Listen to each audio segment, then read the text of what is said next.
What's going on, folks? Your boy again, Dr. Sean Thomas, back in the building with the Be More Today show. We are back. We are back. We are back in the building. And, folks, episode 128. My goodness, we are moving and grooving in this fourth season of the Be More Today show. It's been a movement, and it's been amazing connecting with so many of you on social media. Our show is now heard in 78 countries, over 50,000 downloads. Again, thanks to your love and support. You are the ones who are supporting the Be More Today show on Spotify and all of our major podcast platforms. It does not go unnoticed, right? Thank you so much from the bottom of my heart. Again, BeMoreToday.com has my book. Our More merch store is open again with all of our latest Be More Today apparel. And if you're looking for anything in terms of running coaching or running tips or physical therapy tips, as you know, I'm your guy. Email me again directly at info@BeMoreToday.com and follow us on social media. Be More Today Show, Be More Today PT, and of course, your boy here, Dr. Sean Thomas. Our quote for today is simple as always. The good and the great are only separated by the willingness to sacrifice, by Kareem Abdul Jabbar. The good and the great are only separated by the willingness to sacrifice. I am in, I guess, week 3 now, week 2 of my Berlin training. And as some of you know from the show that I talked about before, I'm super hyped for Berlin. I was supposed to go a year and a half ago. I decided not to go, as I did get in and just deferred it to, well, didn't defer, but I decided not to go. And I'm going this year. I'm going solo. I'm going by myself to Berlin to run this race. I've been to Berlin a couple of different times, but this would be my chance to go out there and prove to myself what I know I can do. Having gone sub 4 twice already in my life, I looked at the benchmark for that thing and saw that I can go 345, I can go 330, but there's a mindset shift I have to do and a nutritional shift I have to do as well. And I'm pretty good with most things, but I want to be better as I'm at the beginning of my training for this journey to September. And I thought to myself, who better to bring on the show than someone who knows about nutrition, knows about dieting, gets people to be better in terms of performing at their highest potential. And my new friend and guest on today's show is Tara Mardigan. Now, Tara is also known as the Plate Coach, a registered dietitian nutritionist, and is co-author of The Real Fit Kitchen, a cookbook for athletes. She works in private practice with everyone from couch potatoes to elite athletes. She's also the wellness coordinator at Odyssey House NYC, where she helps people in recovery from drug and alcohol addiction establish healthful behaviors to rebuild their lives. Prior to moving to NYC in 2015, Tara worked for a decade as the team nutritionist for the Boston Red Sox. She's an avid runner and founded the BedStuy Flyers Running Club in Bedford Stuyvesant, which I attend every Tuesday at the park we have over here. And she usually navigates NYC via CitiBike and is a member of Barrio Bikes in East Harlem, where she leads community groups bike rides. She is not in NYC sometimes because she is sometimes traveling to Adirondack Mountains to hike and do amazing things in the mountains. So, ladies and gentlemen, boys and girls, pets included, please welcome to this stage my guest for this week's show, Tara Mardigan. Tara, what is going on? Hello, Dr. Sean. How are you? Listen, I am very good, and I appreciate making the time today. Thanks for being on the Be More Today show. Thanks for having me. I'm really, really excited to do this and to be here today. Awesome. Listen, I've seen you from afar, and at Boys and Girls High School, I've been running there for years, and I've seen your group there for a long time. And our paths have always kind of crossed, but not really, because I'm either going when you guys are coming or vice versa. But I've always watched you and the other coaches and your team. I love everything about what you guys are doing. Yeah, it's great to see people coming together, communities coming together. Uh, the workouts are fun. I had the opportunity to join you for one and hopefully more workouts. And I gotta say, it invigorated me. I've been Yeah. training a long time for by myself, and I have a club that I also run with, Spartan Sunday Running Club, and we train usually on Sundays and Mondays and Wednesdays Uh-huh. doing cross training stuff. But being with a group like yours brought back a lot of memories from high school, from college, the pushing, the camaraderie. You guys are a big group than we are, and just seeing the growth and the camaraderie and the niceness and the welcoming nature that came with the club, and even you when we first met, I gotta just say thank you, because it reminds me that although running can be somewhat competitive sometimes, it is about community. It's about coming together, and your group, BedStuy Flyers, does embody that to a T. And I think that's thanks to you and the other coaches for your club. So kudos to you for all those things. Yeah, thanks for saying that. I'm really proud of what we've built. I mean, I don't know how, it's just the people that are showing up are bringing good people. You know, it's as simple as that. And I'm very fortunate to just look at it each week and say, you know, wow, this is working. And we're not even really, you know, we're not trying to check any boxes. It's just, I think it's really important when it's just really genuine and supportive across the board, no matter what you're, you know, if you're walking, if you're running, if you're learning how to put on sneakers for the first time. It's important that I think we're all welcoming and encouraging, and even on bad days. So that's what I hope we're building anyway. Yeah, absolutely. Listen, how did you guys begin? How did BedStuy Flyers start? Okay.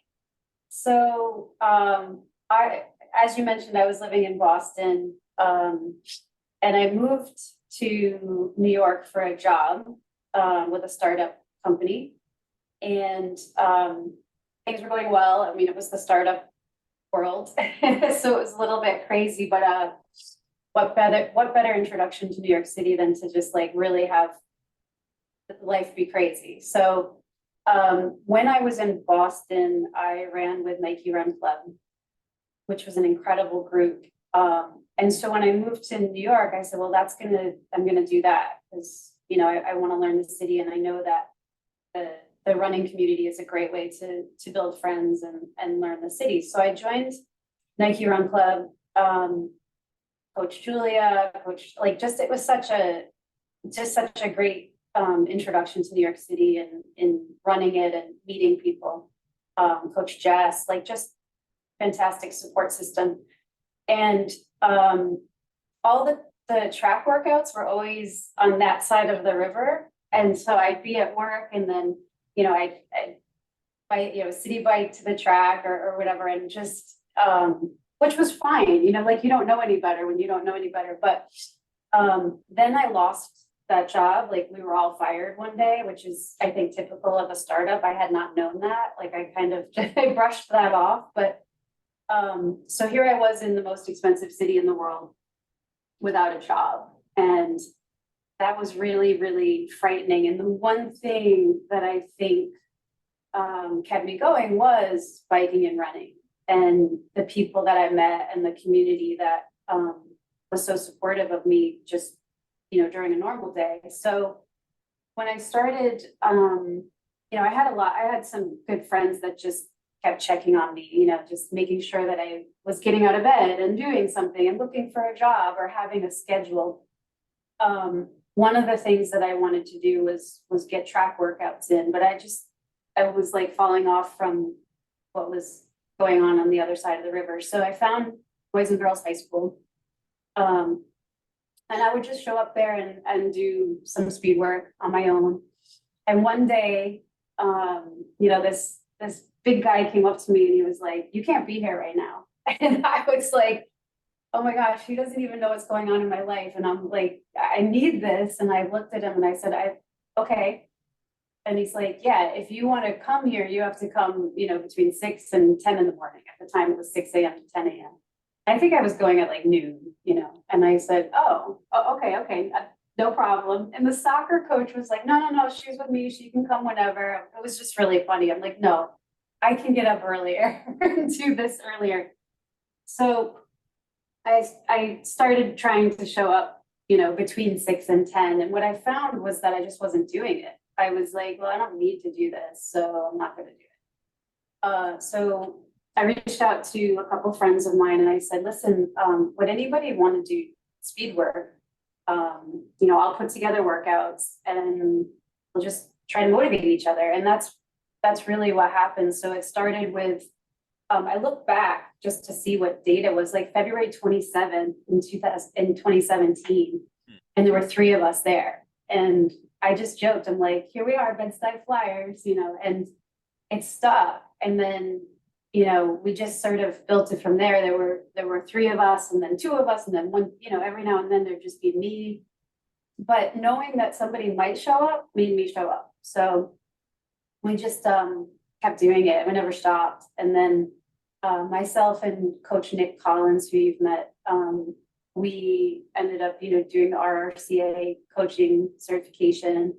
And yeah, our track workouts are, they're 3 miles on the track every time, but different workouts each time. So, and that I think can sound intimidating to someone who's brand new, but it's also like once we reach 7:10 in the morning, we cut the workout. So it's not like you have to do that. Mm-hmm. And myself and Nick help modify. So wherever people are at, we really try to help you. And if people are training for marathons, like you're training for Berlin, you may have a very different workout on your schedule. And we encourage people to come and still share the vibe. And, sometimes doing track work alone is really, really hard. So just knowing that there are other people there that are just gonna like cheer you on and maybe push you or tell you, hey, you know what, you're going out too fast. We welcome everybody to come. So yeah, no, that's great. And I gotta say the camaraderie was great. It's true. Running by yourself on the track, even the speed work can be somewhat tedious, and just having someone on that track with you. For me mentally, so I ran track at Brown for 4 years. So I was in New England, for a number of years as well, high school in Connecticut. So I love the New England area. But yeah, the camaraderie that comes when you're doing speed work, or even in races, there's a mindset shift that says I have to beat that person or go faster than that person automatically, right? So when you're doing that by yourself, it's sometimes hard, but just having people around you, it pushes you. Like the time I came to your workout, I was so energized that day running with your athletes. I know I wouldn't have run those times by myself.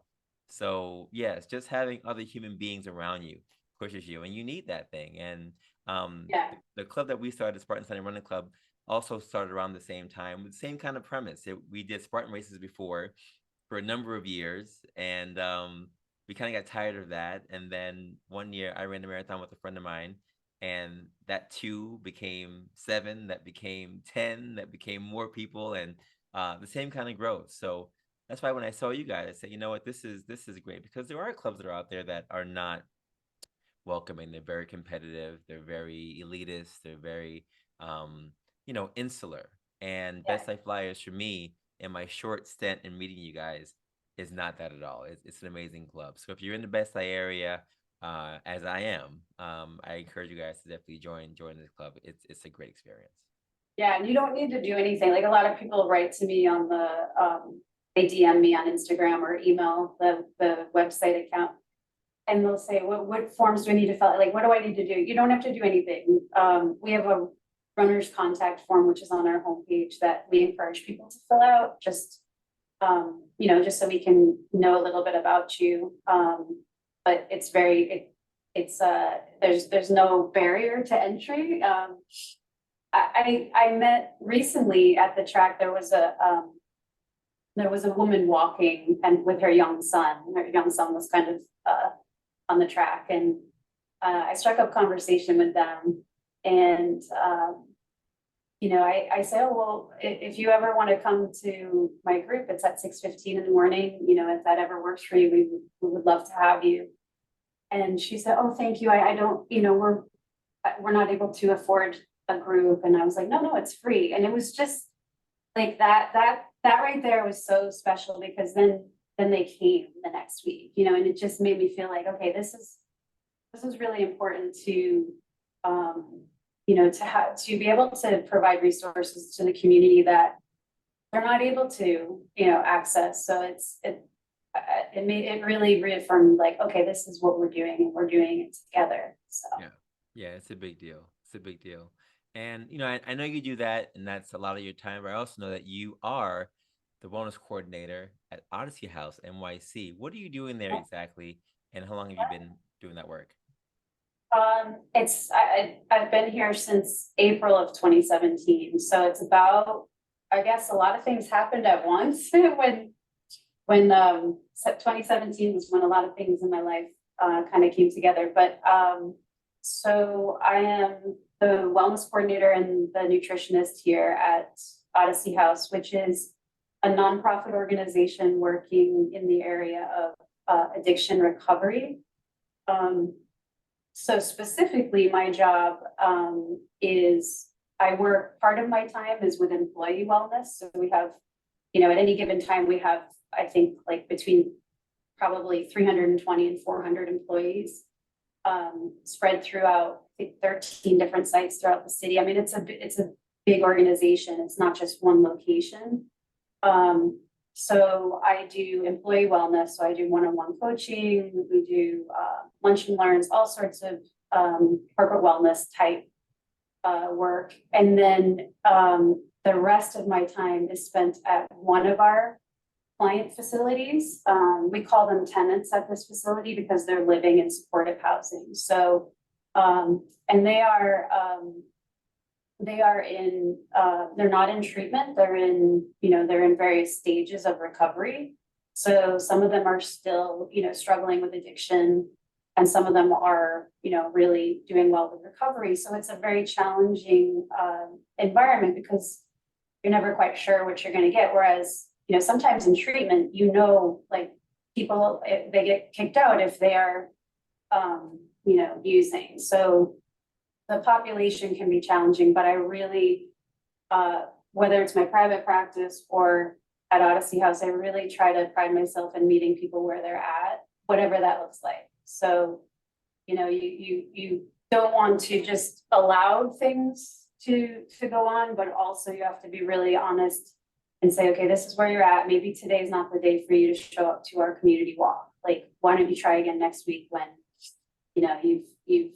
when you're feeling like you're ready to join us. Like, I think that's the conversation that has to have, like, you're welcoming, but you're also like, today's not the day for you to come on the group walk kind of thing. So, we go shopping at farmers markets, we do cooking together.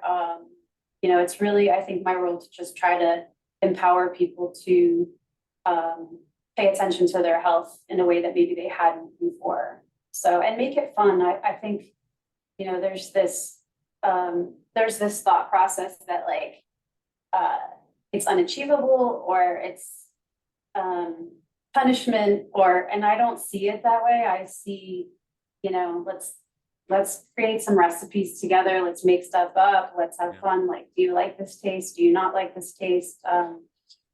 We did a fun one at the farmers market last year where whatever color you had on, like whatever shirt you were wearing, you had to try a vegetable that was that color. And it was really, really funny because, people were like, well, I gotta have blueberries because I have blue on. I'm like, yep, because that's the only thing we have available, and Right. so it felt like we were kids again, but I think it was a great lesson on just trying to make it fun. Yeah. So we try to do things like that. Yeah. So yeah, that's a bit of it. It's a nice mix of corporate wellness with the employees. And some of the employees are also in recovery themselves. So they have, they've been in the world of addiction from many different ways. So it's a fantastic group to work with. That's great. I mean, that's incredible work. You met the community in a way that, others probably could not. And your specialty does bode well with that. And I'm sure your name as the plate coach has gotten you pretty far with the people over there. Where did this name come from, the plate coach? Where did it come from? And how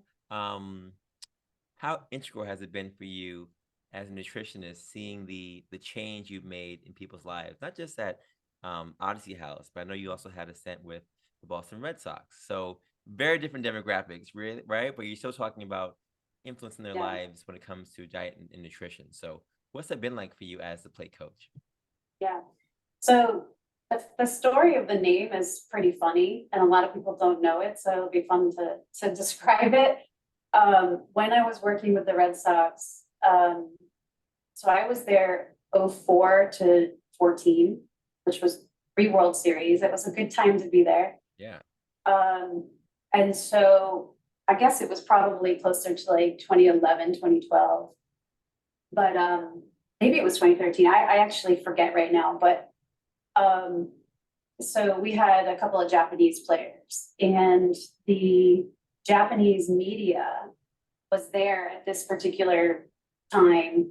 And they're very thorough in their interviews. So they were in the clubhouse and they were interviewing all the staff members on what their role was. And I mean, you'll appreciate this. Like, you know, professional sports is not like you have a desk and you're, you know, here's your nice, you know, I was like sitting on one of those exercise balls, like trying to balance my laptop on my lap. Right. But and usually, you know, I'm sort of like tucked away in the corner, just doing my work. And I'll never forget the Japanese media came up with the interpreter, and they're like going to each person, each coach, and then they came up to me. And, you know, so Gamarlo Hale's the bench coach, and they, like, everybody had what they were doing. And I said, I'm Tara Mardigan and I'm the plate coach. And we just all started laughing. It was a kind of a joke, and it just came out of my mouth real fast. And I was like, Yeah. that's actually true, because I help them, you know, with their plates, like what they're eating, but also like home plate. Like there were just too many, Yeah. you know, they're like, you got jokes, Tara. And it was just, I went back to the computer and I think I got on GoDaddy and I'm like, oh good, I'm gonna take that. So that's how it started. And yeah, I guess to answer the second part of your question, I really I sometimes think we talk too much about nutrition in this world, and I'd rather talk about food. Yeah. You know, I think I think just trying to have people connect with food and nourishment, as opposed to how many grams of carbohydrates and how much this and how much that. I feel like we've lost our way a bit on that. Mhm. And that, you know, that dovetails into the diet industry. And I think there's a lot of problems with that, with, you know, how we're forced to think that we're failures, so that we need something to do to right the ship. And I just don't believe in that. So yeah, I think there's two things going on. There's like this nutrition communication, whether it's in print or magazines or certainly now social media, there's so much disinformation. So that's daunting, you know, and that's, I always hear so many things like, well, I don't eat carbs. And I'm like, okay, but you're a runner, you know, how are we going to get you to cross the finish line in Berlin if you're not going to eat carbohydrates? Well, carbohydrates make me fat and then I don't run well. Like, you just get into these things, and I'm like, well, why don't we challenge that? And why don't we, you know, see what makes your body run most efficiently?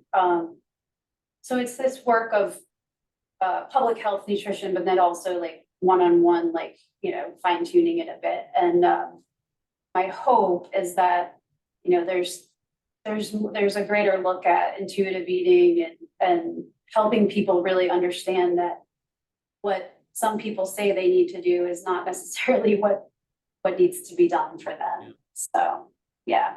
Yeah, no, it's true. I think a lot of people get caught, especially with social media and commercials that are on TV about what you can have, what you can't have, the myths behind carbohydrates being bad for you, and all these different things, you know, for years on end, that, you know, we say to each other in small conversations. But, you know, as you've probably already seen, you know a lot more about this than I am not a nutritionist at all. But, you know, I do my own research as a PT about, you know, what's best for the body and what does work. And, you know, I think it's great to have people like you just to reel people in and to dismiss some of the myths that are out there about what you can and cannot eat, and to also give light to what you can eat and should be eating.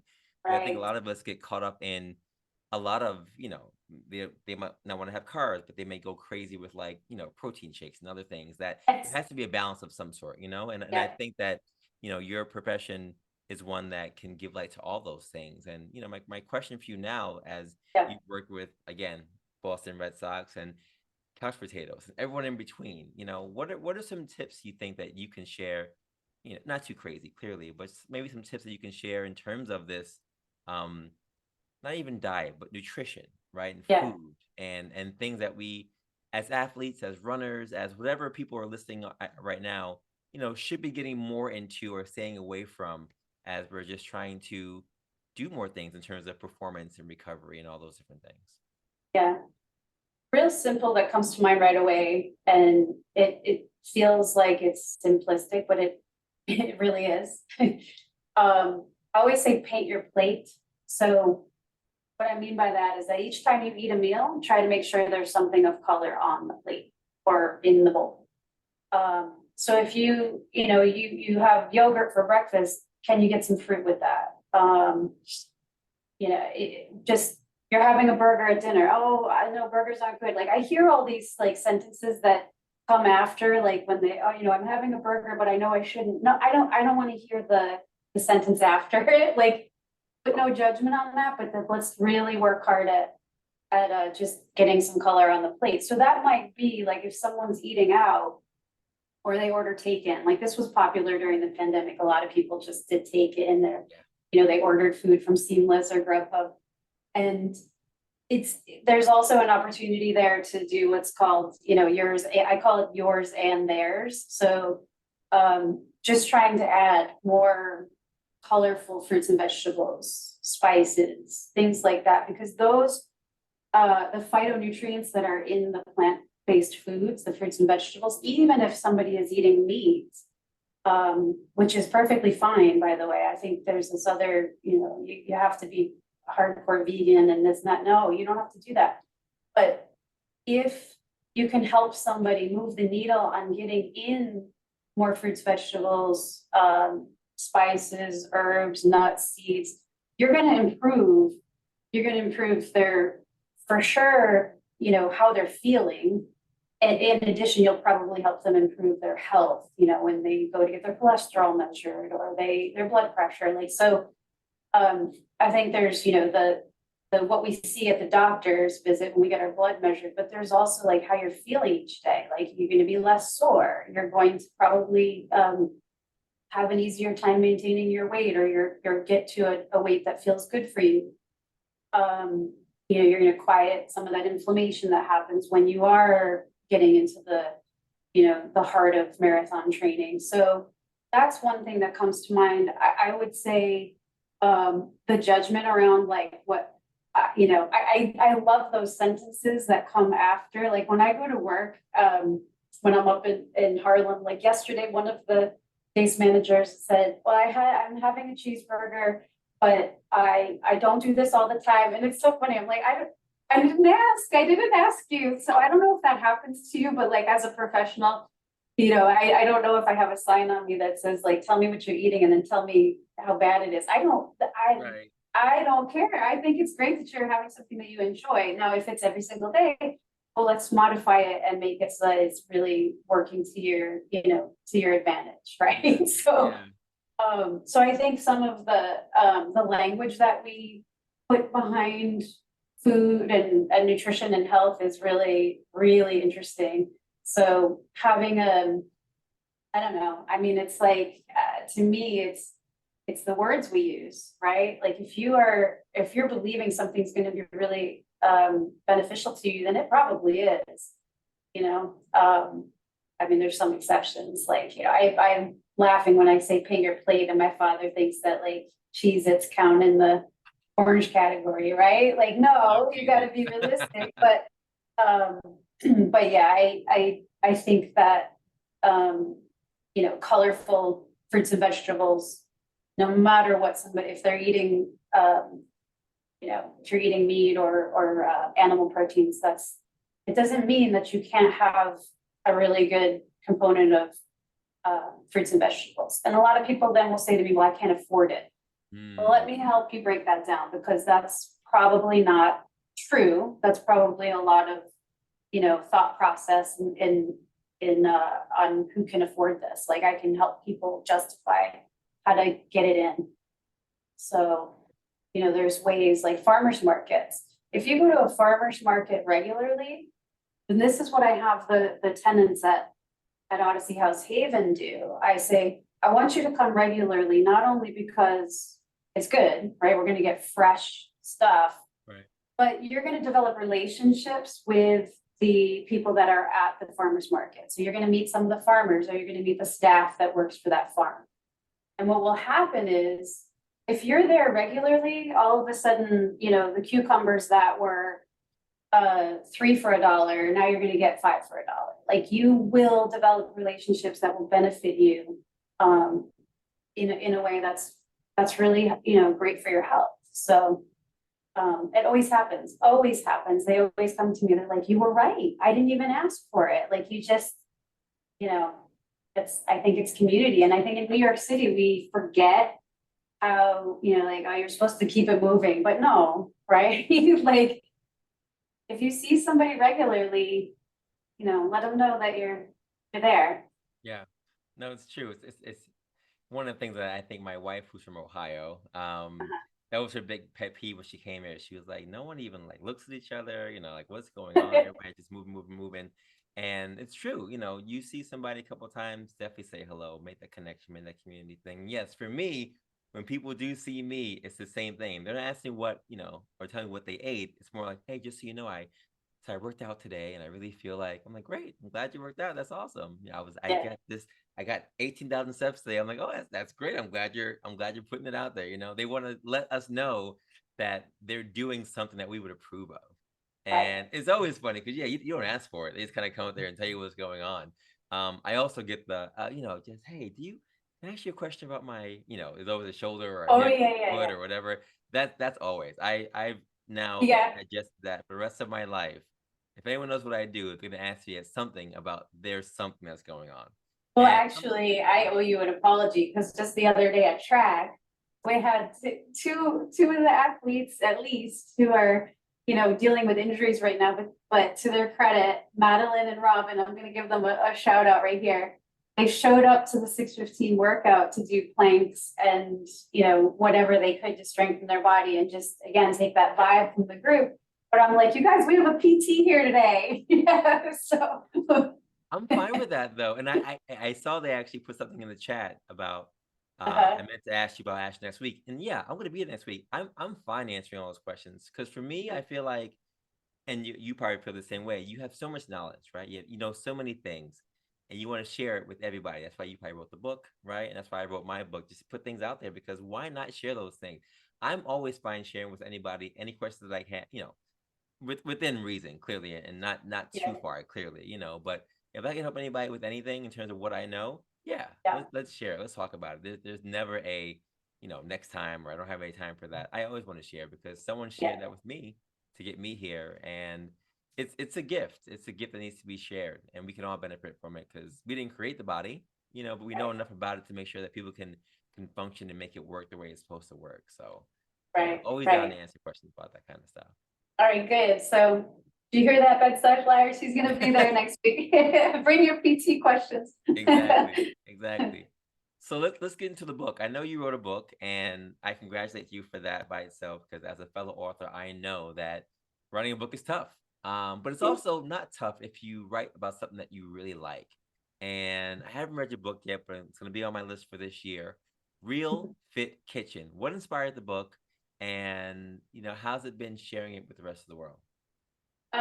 So I wrote the book with Kate Weiler, who's an athlete, an incredible athlete, and she was doing a sports nutrition internship with me at some point in Boston. So the two of us would always be talking about recipes, like blah, blah, blah, blah, blah, blah, and someone jokingly said to us, "You guys should just write a book." And so we just did. We put together recipes. We have a very similar philosophy when it comes to sports nutrition. I think a lot of it is nonsense, really, like the need for specific protein powders, and it just really, right, athletes do need, their needs are different. Like, you probably do need more protein as an athlete. That is a true statement. But how you get there, I think, is, you know, we've seen so much, you know, you need this max protein powder. If you look at the ingredients that are in some of these products, go ahead and try to pronounce it. You can't, you know, and I think that's where we were, like, we can do the same thing, but with real food. So that's the title, Real Fit Kitchen, is, just trying to take a less supplement powder approach, and just really using stuff that's in the, in the grocery store or in our cabinets or in farmers markets, just to create some pretty simple but really nutrient dense recipes that are, for a busy athlete, easy to do too. So that's how we came up with the book. And Kate also, in the process of writing the book, she also started a maple water company with her partner Jeff, and so it's called Drink Simple. So we both got incredibly busy. I don't know if this happened to you when you were doing yours, but you're like, okay, life is really crazy right now. Like I had no free time. I remember we have a cabin in the Adirondacks and we have no running water. It's very remote. And I remember saying to my parents, we got to get Wi-Fi. I'm like, the point of going up there is to disconnect. But Right. I need to work on this. Like there's no downtime. So everyone jokes that like, we still don't have running water, but we have Wi-Fi. So, so that's how it came to be. And yeah, it actually came out the day I moved to New York City. So October 1st, 2015. Yeah, that's it. It's there's so many cookbooks. The market is saturated. No one needs another cookbook, but we just put our little project together and got it done. So I think it's great. I think a lot of people are always asking, well, they ask me, and I always direct them to a nutritionist or a dietitian. What should I be eating? What should I be eating? What should I be eating? I'm like, I don't know. Like, I can tell you yeah, what I eat. I know what I eat, but I can't tell you what you should be eating unless we have a whole thing. And I'm not in that realm to give anyone information for something that I don't feel comfortable being certified in. So I always say, you know what? Look for a nutritionist, look for a dietitian, talk to them about what you really want to eat. And a lot of the trainers that I work with are also nutritionists, so that works. But now that I have access to you, I'm going to send a lot of my people to you and yeah, see, please do. talk to I them. mean, Yeah, because that's a a lot of question my right people are always there. like, I don't know what should I be eating. And I'm like, and I can give you Yeah. my interpretation, but you're the specialist, so I'm going to definitely refer them over to you for that. I mean, people, so I that's one thing, the term nutritionist versus registered dietitian. Mm, So anybody can call themselves a nutritionist. So, which is sometimes fine and sometimes horrific. right. So whereas PT, like no one's gonna just go say I'm a PT and not be, I don't think anyway, maybe you can correct me if I'm wrong, but so I always tell people try to look for, even if like myself, I prefer the term nutritionist. I just think it's a lot less white coat, clinical Mhm. sounding than registered dietitian. But I still have the RD credential. So I always tell people if someone, says they're a nutritionist, just look for an RD credential. So that that they are, they've gone through the rigorous training as opposed to like a 6-week course. Right. Because I mean, of course I'm biased because I did this, but I think that that's really, I think that's important. And unfortunately in our field, there's a lot of confusion on that. So Yeah, certainly that's a with good social point. media. Yeah, no, that's a good point, and I hope the listeners listening to that just to make sure you get the right person to give you the advice. So look, we took your advice, and we're gonna make sure we paint our plates with colorful colors, and make sure we have all the things that are on there, not just Cheetos, which I do love. It's my favorite childhood snack. I think Cheetos Cheetos? would stay. So your dad and I have something in common with that. Wait, Cheetos Um, or Cheez-Its? Cheez-Its. Cheez-Its, okay, fine, yeah, okay, Yeah, good. no, I don't do Cheetos. I love Cheez-Its. I could eat Cheez-Its all day. Cheetos, that's my daughter. Yeah, I let her rock out with There's more evidence with Cheetos, right? it. Exactly, exactly, exactly. Too messy, too messy. Um, so listen, I have two more questions for you, and I'm gonna leave you alone. I know that you give a number of tips to athletes about what they should be eating and proper nutrition and performance, whatever else. And you've done that with us as well. Um, but you also have a real nice community engagement quality about you. And it seems just from talking to you today and previous things at the track that you love giving back. I lived in East Harlem for a little bit, and I know about El Uh-huh. Barrio, and that Yeah, whole area is really, really fun. So when I saw that you were working with a Barrio Bike, I said, "Oh, that's amazing." And I was yeah. curious for you because you do so many things, right? Um, what drives you to give back to organizations like El Barrio Bikes and even the running club? Because some of these things just take a lot of time, and there's not Yeah. a lot of financial gain that comes from these. But I know that you get other gains from doing these things. So what inspires you to do all these things that you do? Um, hmm. I it's one of those questions that I've been asked and I just try not to think about. I guess. I think it to me it feels like it's something that I was born with perhaps. Like for me, when I moved to New York City, I moved to Bedford Stuyvesant. I always want to know about the history of my neighborhood. Same thing with working in El Barrio. You know, I'm not from here, so what can I do? What can I do to support this community? To me, it just feels like it's a rite of passage. It should happen. There's no agenda. There's nothing coming out of the other side other than, these are communities that could use some of the skill set that I have, whether it's nutrition or, exercise or coaching. Um, and so for me, I hear that a lot. They're like, you should charge for BedStuy Flyers. You should, you're putting your time in.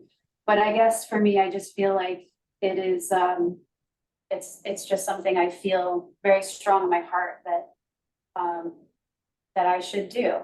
Um, when I moved to Bed-Stuy in order to learn more about the neighborhood, I volunteered at St. John's Bread and Life. Um, I was there very early in the morning. I was helping in the kitchen. I was cutting vegetables and just just was working there one day a week. I mean, I adjusted my schedule so that I could go to work late on Tuesdays. And I'll never forget the staff there, at first was very guarded and then they got to know me, but uh, I had to leave because my schedule was changing and I think they thought I was in trouble. Like, I think they thought I was someone that had to do community service, like as part of my, I don't know, as part of my, it was really funny because one of them said to me, we thought you were like, we thought you lived in Connecticut and had to come here and do this. Like maybe you had a DUI charge. I'm like, no, I said I live down the street and I'm here because I want to help support the community. So I guess that's just part of my nature, maybe. Yeah. But that always made me laugh that like for some reason it's something that, when people are in trouble, they've got to do these things. No, I see it different. I see it as like this is like this is the coolest work ever is to just really support people. And yeah, I'm sure financially I could be a lot wealthier if I didn't have this. But I don't care. It's priceless to me. I really am appreciative of being able to work with the community and help any way I can. Yeah. And that's the fun part, right? You're giving back in a way that for you feels so seamless and effortless, and for others they're like, "Oh, what did you do? Who'd you Yeah, get yeah. with?" And it's funny because people have the same thing about me. I do this class in the community Monday and Wednesday morning, 6 a.m. It's a free workout I give in the Canarsie area, South Yeah, Brooklyn. Been doing it for a year now, and I was there anyway, working out by myself. But I started off doing it with coworkers, and then some patients wanted to stay, and then we just said we'll advertise it, and then about 15 people, 20 people show up every single Monday and Wednesday, and we just work out. And it yeah, helps me because I'm also training for Berlin, so it keeps me. I got people who are waiting for me over there. I have to get there, and I yeah, know I'm going to work out at least 2 days for cross training, at least on those days. But people always ask the same thing they ask you. Oh, well, how much is it? What's the fee? I'm like, no, there's no fee. Same for a running right. club. There's no fee. Just come. And like you said, that response by itself is like, wow, that's amazing. And then they Yeah, ask the question, well, what do you benefit from? And the same question I ask you, and I give the same answer. And they're always thrown off by that because I think that for many mhm, people in today's society, the concept of you giving without receiving anything back that's tangible is hard because we are so yes, focused on what we can get. yes, There are people who are like you who just want to give. And you Yeah. know that you receive in other ways from the connections, from the camaraderie, from the Oh, community, your heart is full, all those different things, right? Those things are sometimes even more valuable than the fiscal benefits you can get from doing what we're trying to do. So um, I knew I had to have you on the show for this reason because Be More Today is about all those things. And my last question for you is when you hear the phrase Be More Today, given all that you've done, continue to do for your community, what does that phrase mean to you? hmm. Um, we have 24 hours in a day. Even if it's going sideways and horrible, I think, what is it that I can do? That's just, I gotta get out of this funk that I'm in. Yesterday I had a terrible day, for example, terrible day. And, as I was on my way home, I'm like, I still have like 6 hours left. Like, I can still do something good, or I can enjoy and appreciate that I'm still here. So I guess, it's as simple as just trying to be really appreciative. Um, and, acknowledge those that are here that helped me. Like, I called my parents, just, I that made me kind of, let me just, the tendency was to just sort of get home and make dinner and go to bed. And I'm like, no, let me just change this mindset. So I guess it is for me, whatever you can do to just kind of change the dial and have it be a more positive experience as best you can. Yeah. Not always easy to do, but yeah. Yeah. That's big. Any final tips you want to share with the listeners, with the BedStuy Flyers, with Odyssey House, El Barrio, or I anybody in know, BedStuy, I anybody have around the too world? much going on. That's what I like learned by doing this. Like, I got a lot going on. And I think, just thank you so much for having me on. And I'm really appreciative of the communities that I work with. And I'm really, really, I'm really thankful to just have everybody come by and get to know, like, friendships are forming because of this little thing that was started, and lifelong friendships. Like, we have a baby on the way from a couple that met at BedStuy Flyers, Mary and Arkan. Like, just really cool stuff. Like, that's really awesome to me. So Yeah, that's awesome. yeah. Well, I appreciate you and all you're doing. Keep up the great work. And thank you so much for being a guest on today's show. You made this one for the books. Thank you, Dr. Sean, and we'll see you on Tuesday with your ear open, because I bet you everyone's going to be like, this hurts and that hurts. It's all good. I'm ready. I'm ready. I'm ready. So thank you so much. Okay. And folks, listen, she said so many great things, right? Talking about community, talking about giving back, talking about not just about nutrition, but also just about food, eating good food, proper food, and doing what works best for you. And go check out her book, Real Fit Kitchen. Tara, where's the book? Where can we find the book, Real Fit Kitchen? You can get it at I think Barnes and Noble, Amazon, and actually Target online has it too. So yeah, I always just search it and then see where it is. It was Awesome. published by Fairwinds Press. I'm sure they have it on their website too, but just generally where books are. Okay. So folks, go out there and get that book. And Tara, where can people follow you on social media or the running club? So the running club is at BedStuy Flyers, all all one word. And then my Instagram is at ThePlateCoach. Awesome. So folks, go out there and subscribe to those platforms. Go follow her story, her platform as well. And don't forget the quote from today: "The good and the great are only separated by the willingness to sacrifice." By Kareem Abdul-Jabbar. Make those sacrifices in your life this week, whether it's what you're eating or what you're not eating. Make those changes today, and let's continue to be more today. As I always say, folks, have a good day, have a good night, have a great life, and continue to take your steps to greatness to be the best version of you. We'll see you next time. Peace.